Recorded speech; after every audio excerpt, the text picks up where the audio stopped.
আসসালামু আলাইকুম। আজকে আমি ফুলকপি আর ডিম দিয়ে ভীষণ মজার রান্না করে দেখাবো। এভাবে রান্না করলে খেতে কিন্তু দারুণ টেস্টি হবে। ফুলকপি যারা পছন্দ করেন না তারাও চেটেপুটে খাবেন, এতটাই মজার হবে। তাহলে চলুন দেখে নেই। প্রথমে চুলায় প্যান বসিয়ে দিয়ে দিচ্ছি তেল পরিমাণ মতো। তেল গরম হয়ে আসলে দিয়ে দিচ্ছি লবণ সামান্য আর হলুদের গুঁড়া সামান্য পরিমাণে দিয়ে নেড়েচেড়ে এর মধ্যে দিয়ে দিচ্ছি ডিম। এখানে আমি কয়েকটা ডিম সিদ্ধ করে খোসা ছাড়িয়ে তারপরে মাঝখান দিয়ে কেটে নিয়েছি। এখন তেলের মধ্যে একটা একটা করে দিয়ে দিচ্ছি।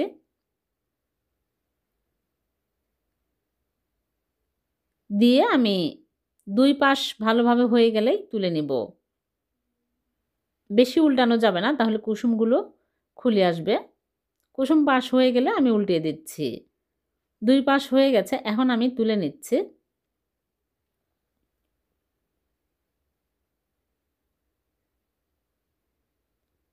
তারপরে এই একই তেলের মধ্যে দিয়ে দিচ্ছি আলু। এখানে আমি বড় সাইজের একটা আলু কেটে দিয়ে নেড়েচেড়ে ভেজে তুলে নিচ্ছি।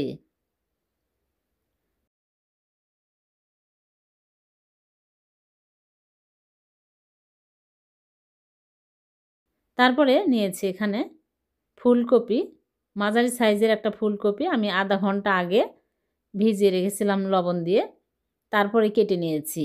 কেটে ধুয়ে পরিষ্কার করে তারপরে দিয়ে দিচ্ছি। দিয়ে আমি উল্টে পাল্টে কিছুক্ষণ ভেজে নেব। ফুলকপি ভেজে এরকম করে রান্না করলে খেতে কিন্তু দারুণ টেস্টি হয়। ভাজা হয়ে গেলে আমি তুলে নিচ্ছি।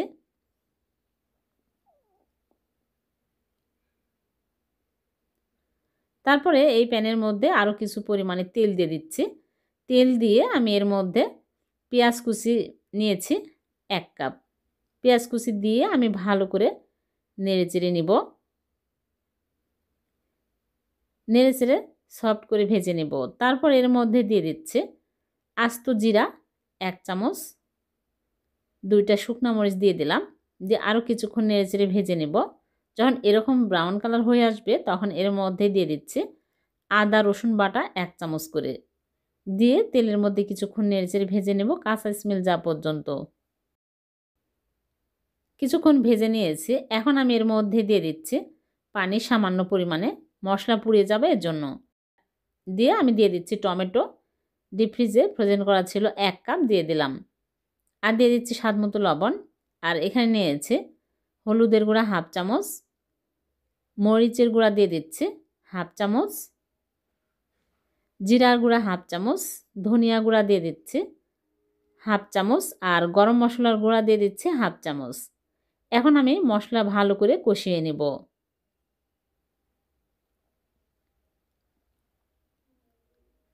মশলা ভালো করে কষিয়ে নিতে হবে।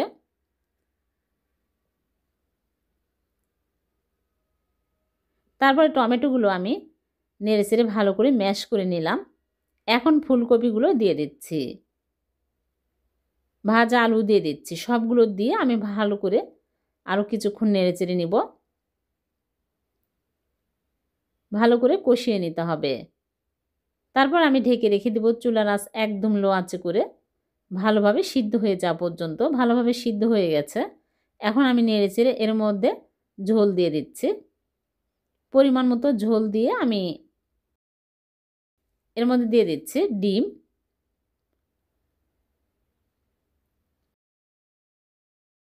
তারপরে দিয়ে দিচ্ছি ভাজা জিরার গুঁড়া 1/2 চামচ দিয়ে দিলাম। আর ধনিয়া পাতা কুচি দিয়ে আমি কাঁচামরিচ কয়েকটা দিয়ে দিচ্ছি। দিয়ে আমি ঢেকে রেখে দেব।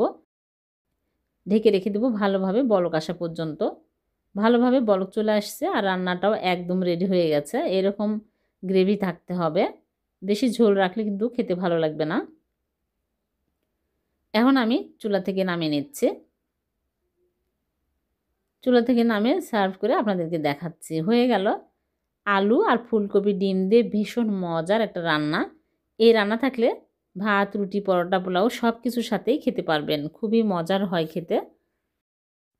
ভিডিওটি ভালো লাগলে লাইক, কমেন্ট, শেয়ার করতে ভুলবেন না। অন্যকে দেখার সুযোগ করে দেবেন। আর এরকম সহজ নতুন নতুন রেসিপি পেতে চ্যানেলটিকে সাবস্ক্রাইব করে রাখবেন।